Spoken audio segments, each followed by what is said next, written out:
안녕하세요. 독해서 사주 보는 남자 사주인 덕교입니다.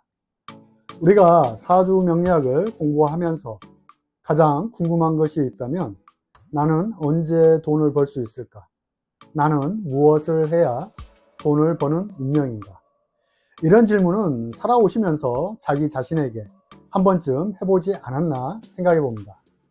사주인 덕교 저 역시 초창기 사주 공부를 할 때 이런 물음에 해답을 찾고자 부지런히 노력을 했던 시기가 생각나네요. 그래서 오늘은 우리가 가장 좋아하고 매우 중요한 돈에 대해 이야기해 보려고 합니다. 사주 명리학에서는 이 재물을 상징하는 요소들이 정말 다양하고, 또 우리는 다양한 인간관계를 맺으면서 또 직업이나 사회생활 전반에 걸쳐 이 돈을 벌기 위해서 각자 주어진 분을 잘 활용해서 경제 활동을 하고 있는데요. 문제는 돈을 벌기 위해서 난 어떠한 잠재력을 가지고 있는지, 더 나아가 자신에게 주어진 분을 잘 활용하지 못하거나 인지를 못하시는 분들이 계실 수 있을 것 같아서 우선은 본인 스스로가 재물을 어떤 관점으로 바라보고 있는 것이 중요합니다. 사주 명리학에서 이 재물을 상징하는 내용들이 방대하기 때문에 오늘은 주로 육신을 통해 내가 돈을 바라보는 관점과 나는 어떤 방법으로 돈을 벌어야 좋은지 함께 다루어 보겠습니다. 물론 여러분들이 사주가 각자 다양하기 때문에 육신 하나로 재물을 이야기하는 데에는 한계가 있습니다. 하지만 큰 틀에서 우리는 이 사회라는 조직과 관계를 맺고 있기 때문에 육신을 가지고 이야기하는 것이라고 봐주시면 되겠습니다. 먼저 육신을 한번 펼쳐보겠습니다. 나, 일간, 아신이라고 하죠. 일간을 포함해서 비겁, 식상, 재성, 관성, 인성을 육신이라고 합니다. 총 6개 맞죠? 그리고 나 일간이 주체가 되어 각자 주어진 육신을 가지고 우리는 경제활동을 한다고 우선 개념을 정립하시길 바랍니다. 문제는 이러한 육신이 내 사주에 골고루 있는 분들도 계시고, 반대로 내 사주에 특정한 육신으로만 한쪽으로 이렇게 쏠려 있는 경우도 있는데요. 가령 비겁, 식상, 인성으로 이루어진 경우, 식상, 재성, 간성, 인성처럼 이렇게 골고루 이루어진 경우 등 각자 다양한 케이스가 많을 거라고 예상합니다. 여기에서 좀 더 세분화해서 보면 천간 육신과 지지 육신의 의미도 분명 다릅니다. 가령 천간 인성, 지지 인성의 의미가 같을 수는 없다는 의미입니다. 이런 세분화까지 다루기에는 양이 방대하기 때문에 오늘은 큰 틀에서 여러분들이 좀 더 쉽게 이해할 수 있도록 육신의 개념을 통해 내가 가진 돈 버는 잠재력이 무엇인지, 무엇을 해야 좀 더 여유로운 금전적인 모습을 이루며 살아갈 수 있는지를 다룰 것입니다. 초반에 이렇게 말이 긴 이유는 각자의 사주 구조는 그만큼 다양하고 동일한 사주 팔자 구조라고 하여도 반드시 부자, 가난을 규명짓지 못하는 것은 내가 그 잠재력을 어떻게 활용하는지에 따라 결과값이 달라지기 때문입니다. 여러분들께서도 잘 아시겠지만 육신에서 재물을 상징하는 것이 재성입니다. 그렇다면 재성이 없다면 나는 경제활동을 못하고 돈을 못 버나요? 물론 이 영상을 보고 계신 분들 중에 무재성인 분들도 계실 거라고 예상합니다. 우선은 돈 버는 내 잠재력을 한번 알아보자고요. 그리고 머릿속으로 나는 물고기를 잡는 사람이다 라고 한번 상상을 해보면서 이야기를 이어나가도록 하겠습니다. 즉, 나란 일간이 물고기를 잡는 사람입니다. 그럼 순차적으로 비겁, 식상, 재성, 관성, 인성의 단계를 머릿속으로 그려줍니다. 그리고 재성을 기준으로 비겁과 식성의 무리를 하나로 보고 관성과 인성의 또 하나의 무리로 봐주세요. 그 중에서 재성을 물고기라고 규정짓겠습니다.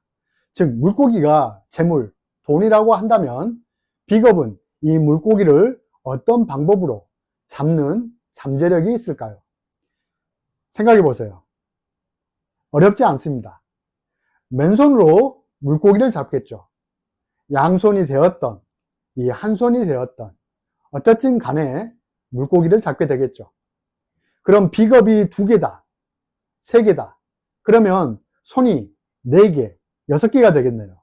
그럼 2마리가 4마리, 8마리 등 물고기 잡는 마리수가 달라지겠죠. 그런데 다 잡고 보니 각자가 서로 균등하게 나누어야 하는 아픔이 있겠지만, 그래도 혼자 잡는 것보다 여러 명이 합동으로 해서 잡으니까 많이 잡혔죠. 즉, 비겁은 물고기를 잡기 위한 가장 기초적인 체력을 말합니다. 재물을 움켜잡는 그 근본적인 힘을 상징합니다. 제 아무리 내 주변에 물고기가 많아도 내가 움켜잡는 힘이 부족하다면 큰 돈을 움켜쥐는 힘이 약하다는 의미로 봐주시면 되겠습니다. 계속 이어서 이야기해보면, 식상은 이 물고기를 어떤 방법으로 잡는 잠재력이 있을까요? 비겁처럼 맨손으로 잡을 수도 있겠지만 이 친구들은 좀 더 발달한 상태입니다. 그건 바로 도구를 사용해서 잡습니다. 낚싯대가 되었던, 그물이 되었던, 어쨌든 간에요. 좀 더 물고기를 잡는 방법들이 발달한 모습이라고 봐주시면 되겠습니다. 그런데 이것 또한 비겁이 많은 사람과 적은 사람에 따라 강물이나 바다에 던지는 그물수, 낚싯대 개수가 다르겠죠. 낚싯대를 많이 던진 사람, 그물을 많이 던진 사람이 잡은 물고기 양이 많겠죠. 즉, 식상은 그물과 낚싯대처럼 물고기를 잡기 위한 도구, 즉 전문 기술력으로 볼 수 있으며, 비겁처럼 손발을 쓰는 것이 매우 전문적으로 발달된 상태라고 보시면 되겠습니다. 비겁이 물고기를 움켜쥐는 힘이라면 식상은 한 번에 이 많은 물고기를 잡을 수 있는 수단과 방법 정도라고 봐주시면 되겠습니다. 오늘의 주인공 재성은 어떤가요? 말 그대로 물고기입니다. 우리 눈에 보이는 유형적인 형태로 존재하는 재물입니다. 우리는 이 물고기를 잡기 위해 오늘도 끊임없이 매달려 살고 있는 것이죠. 그래서 내 사주에 재성이 있다면 어찌 되었던지 간에 나는 태어나면서부터 물고기가 내 주변에 있는 환경에서 태어난 것이고, 이걸 잡을 수 있느냐 없느냐는 각자의 능력에 따라 결과값이 달라질 수 있습니다.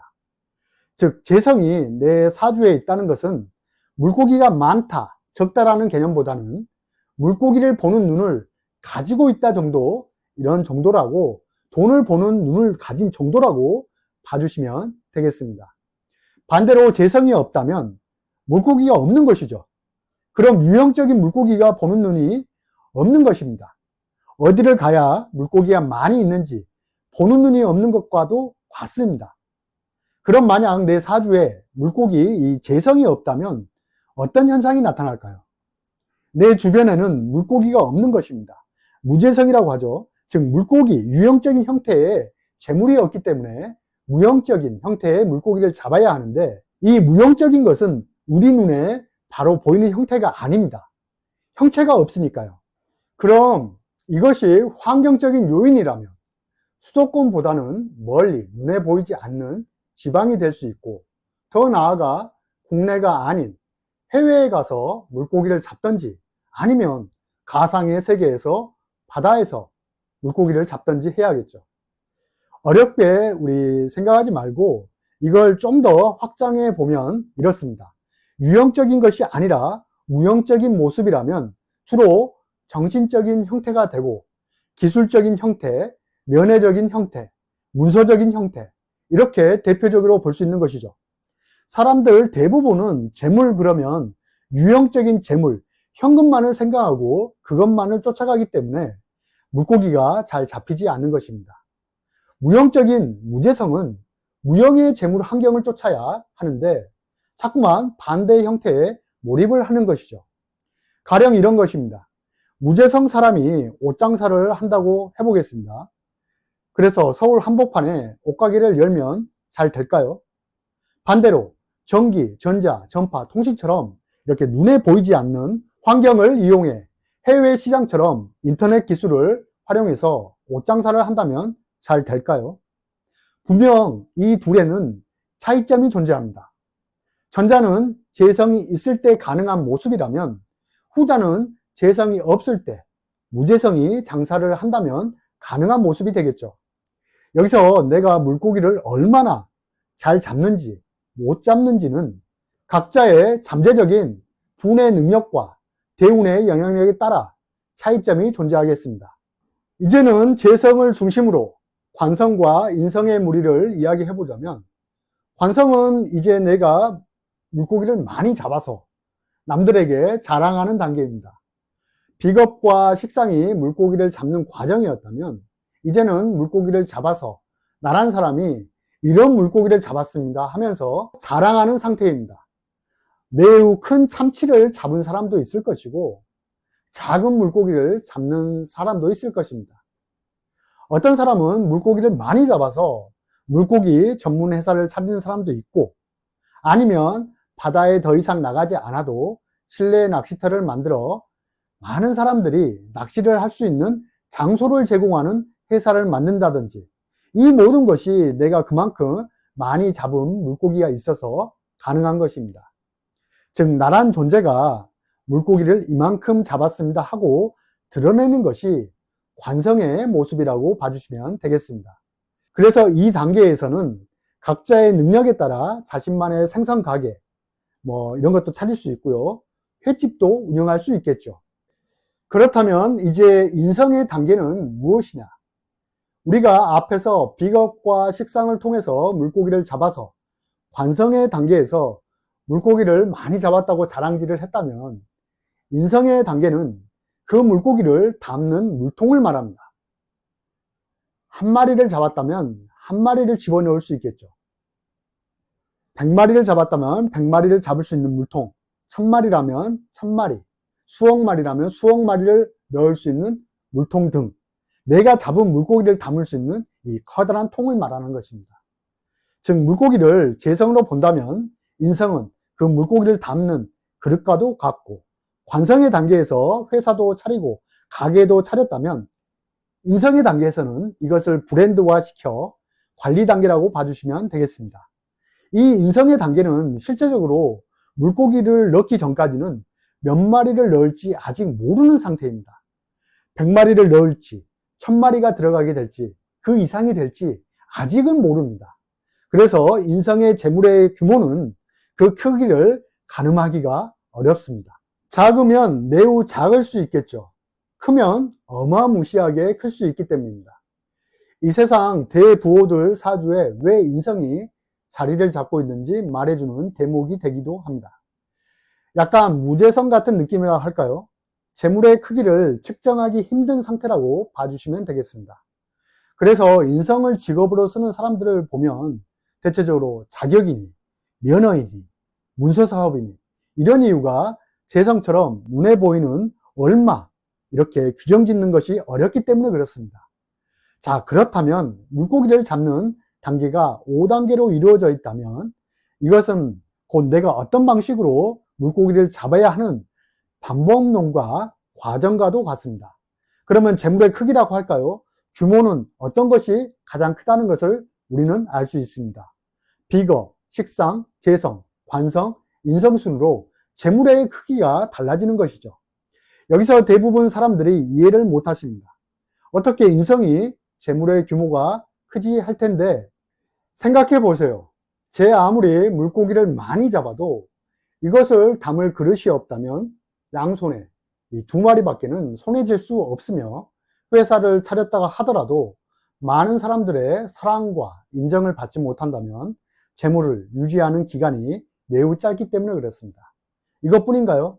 인성하면 부동산 같은 큰 재산을 떠올려 보시면 되겠습니다.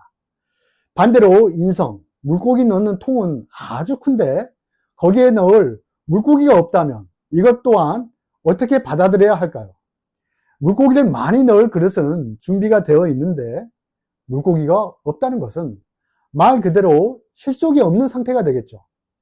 이렇듯 단계별로 순차적으로 잘 진행된다면 우리네 삶이 힘겹지는 않을 것입니다. 돈도 마찬가지입니다. 순차적으로 잘 채워지는 사주 구조라면 좋겠지만 어디 사주 구조가 그렇게 잘 구성되어 있나요? 육신이 어느 한쪽으로 부족하게 구성되거나 혹은 아예 존재가 없는 형태로 구성되는 것이 대다수입니다. 그래서 우리는 물고기 잡이 단계에서 말씀드렸듯이 자신만이 현재 가지고 있는 육신을 최대한 활용해서 물고기를 잡아야 하는 것입니다. 여기서 내가 돈을 벌지 못 벌지가 판가름 난다고 보시면 되겠습니다. 이른바 내 분을 활용한다고 보시면 되는데 애초부터 없는 거에 집중을 하거나 에너지를 낭비하게 됨으로써 사람들은 딜레마에 빠지게 됩니다. 왜 나는 안 되지? 하면서 말이죠. 그래서 더 노력을 합니다. 문제는 그 노력이 내 사주팔자, 분과 맞지 않는 노력이라면 어떨까요? 식상으로 물고기를 잡으라고 했더니 잠자리 채를 가지고 바다에 나가거나 바다에 나가라고 했더니 산에 가서 물고기를 찾고 심지어는 그것이 맞다고 밤새워 가며 이렇게 연구를 하고 이런 노력들이 과연 내가 원하는 물고기를 잡는 삶이 될 수 있을까요? 그리고 시간은 흘러 나이가 들어 과거를 회상하게 됩니다. 제 말의 뜻이 어떻게 보면 생선가시처럼 들리실지도 모르겠습니다. 하지만 모든 사람들은 남들처럼 가진 자처럼 자신도 그렇게 빨리 도달하기를 원합니다. 하지만 모든 사람이 다 같이 한날 한시에 이렇게 목표에는 다 도달하지를 못합니다. 누구는 2년이 걸려 자신이 원하는 것을 성취할 수 있고 또 누구는 20년이 걸려 이룩할 수도 있는 것입니다. 똑같은 대통령이라고 할지라도 예를 들어서 조 바이든 이런 예전 대통령처럼 늦은 나이에 대통령이 될 수도 있고 또 버락 오바마처럼 훨씬 더 젊은 나이에 대통령이 된 것처럼 말이죠.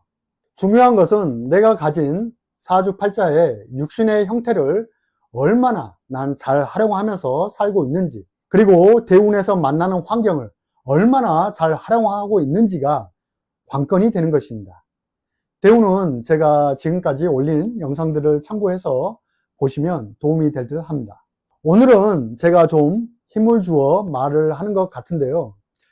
아무튼 그렇다면 구체적으로 내가 가진 육신의 잠재력을 몇 가지 예를 들어 이야기해 보면 내 사주 원국이 주로 비겁, 재성, 인성으로 이루어졌다면 어떤 능력이 있고 또 어떤 방법으로 물고기를 잡아야 할까요? 여기서 말하는 주로 이루어진 육신은 내 사주에 강하게 드러나는 것을 의미합니다. 맨손, 비겁으로 물고기, 재성을 잡아서 인성, 물고기 통에 넣는 사람이다. 우선 이렇게 간략하게 정리를 해보자고요. 이 사람은 유형적인 재물과 무형적인 재물을 동시에 사용할 수 있는 비겁의 전문성을 가지고 있는 사람이라고 볼 수 있겠죠. 문서나 자격, 면허, 기술, 노하우 이런 인성 안에 물고기, 재성이 보관된 사람이니까 상당히 머리도 좋고 돈과 관련한 공부나 자격, 면허가 있는 사람이고 아니면 물고기를 잘 잡을 수 있도록 이런 노하우를 가르치는 교육을 하는 사람이라고도 볼 수 있겠죠. 이러한 면허나 라이센스가 곧 돈이 되는 사람이 되겠죠. 금융, 펀드 매니저, 회계사, 변호사, 중개인 등등 이런 직업은 다양하기 때문에 다 열거하기는 어렵지만 중요한 건 내가 어떤 방법으로 돈을 바라보고 벌어야 하는지를 알아가는 것이 중요한 것이니까요. 물론 여기서 비겁이 센지 인성이 센지 재성이 강한지에 따라 해석의 차이는 있을 수는 있지만 가장 중요한 것은 내가 가진 육신을 어떻게 활용하는 것이 중요하다는 얘기입니다. 여러분께서 이런 구조인데도 난 돈을 못 벌어 하신다면 두 가지 점을 한번 생각해 볼 수 있겠죠. 내가 이와 관련된 공부나 노력을 안 했거나 혹은 이런 좋은 잠재력을 한탕주의, 도박이나 투기 이런 데에 사용했다면 돈을 못 벌 수도 있겠습니다. 왜냐하면 아무리 같은 사주라고 하여도 내가 어떤 방향성으로 무게추를 맞추었냐에 따라 결과값이 다르기 때문이죠. 이번에는 비겁은 약한데 식상이 강하고 인성이 강하다면 어떨까요? 물고기를 잡는 원천적인 힘은 약하지만 낚싯대나 그물을 많이 가지고 있는 전문성도 강하고 물고기를 담는 물고기통도 있네요. 그런데 정작 중요한 물고기, 재성이 없는 경우라고 보시면 되는데, 이 사람은 물고기를 잡으려고 해도 꼭 물고기가 없는 곳에 가서 낚시나 그물을 던지는 사람과도 같다고 볼 수 있겠죠. 물고기가 어디에 많은지 보는 안목이 약한 것입니다. 설사 잡혔다고 하더라도 어쩌다 한 마리, 두 마리겠죠. 한마디로 좋은 도구와 그릇이 아까운 케이스가 되겠습니다. 이럴 때는 내가 유형의 물고기를 잡는 것에 중점을 둘 것이 아니라 내가 가진 도구를 물고기를 보는 안목이 있는 사람에게 빌려주고 그에 따른 일정한 수수료나 임대료를 받는 것에 중점을 둔다면 내가 굳이 힘을 쓰지 않아도 물고기를 잡는 모습으로 볼 수 있는 것이죠. 유형의 물고기가 아니라 무형의 방식으로 물고기를 잡는다고 할까요? 또 이런 경우는 어떤가요? 비겁은 강하고 관성은 약하고 인성이 강하다면 맨손으로 물고기를 움켜잡는 힘은 있는데 정작 물고기가 없고 설사 가끔씩 남들에게 나 이런 물고기를 잡았다고 하면서 나를 드러내는 모습도 약하고 하지만 언제든지 물고기만 많이 잡혀봐라 얼마든지 통에 넣어줄 테니까 하면서 하는 이런 인성이 강한 것이죠. 어디 가면 물고기가 많은지 보는 안목이 약하다고 볼 수 있겠지만 이럴 경우는 물고기를 보는 안목이 있는 사람에게나 혹은 물고기를 잡는 능력이 탁월한데 이 물고기를 담을 그릇이 없는 사람에게 내가 가지고 있는 물고기통을 임대해 주거나 해서 간접적으로 그에 따른 방법으로 물고기를 잡이를 해야 합니다. 일반적으로 임대성, 자격, 기술, 수수료 같은 체계가 되겠죠. 혹은 물고기 잡는 전문 단체에 들어가서 이 맨손으로 물고기를 잡는 방법이 있겠죠. 이른바 특수한 직장인처럼 말이죠. 아니면 무형 재물을 취해야 합니다. 눈에 보이지 않는 세상, 해외나 인터넷 같은 환경을 이용해서 가상의 물고기를 잡아야 합니다. 이런 가상의 환경에서요. 대표적으로 정신적인 아이템도 될 수 있겠죠. 이른바 우리가 말하는 교육 같은 이런 아이템, 정신적인 아이템을 말하는 겁니다. 유형적인 아이템이 재성이라면 정신적인 아이템은 인성이니까요. 그러니까 이런 정신적인 아이템을 활용해서 물고기 잡이를 해야 된다는 의미로 봐주시면 되겠습니다. 더 다양한 경우가 많겠지만 무엇보다 중요한 것은 사주명리학은 정답을 찾아가는 학문이 아닙니다. 정답보다는 해답을 찾아가는 학문이라고 보셔야 합니다. 정답은 한 개이지만 해답은 그렇지 않습니다. 정답보다 더 다양하게 존재합니다. 내가 가진 사주팔자, 육신의 능력이 다양하듯이 나는 주로 무엇을 사용해서 극대화 발전화시켜서 쓰는 것이 내게 주어진 분을 얼마나 잘 활용하고 있는지에 따라 달라지는 것이죠. 여러분께서 이미 나이가 드신 분도 계실 테고 지금 막 뭔가 새롭게 시작하는 분들도 계실 것입니다. 중요한 건 내가 없는 것을 쫓아가지 마시고 내게 있는 것을 쫓아가시길 바랍니다. 항상 사주인 도쿄가 진심으로 함께 응원하겠습니다. 구독, 좋아요 부탁드리며 사주인 도쿄 감사합니다.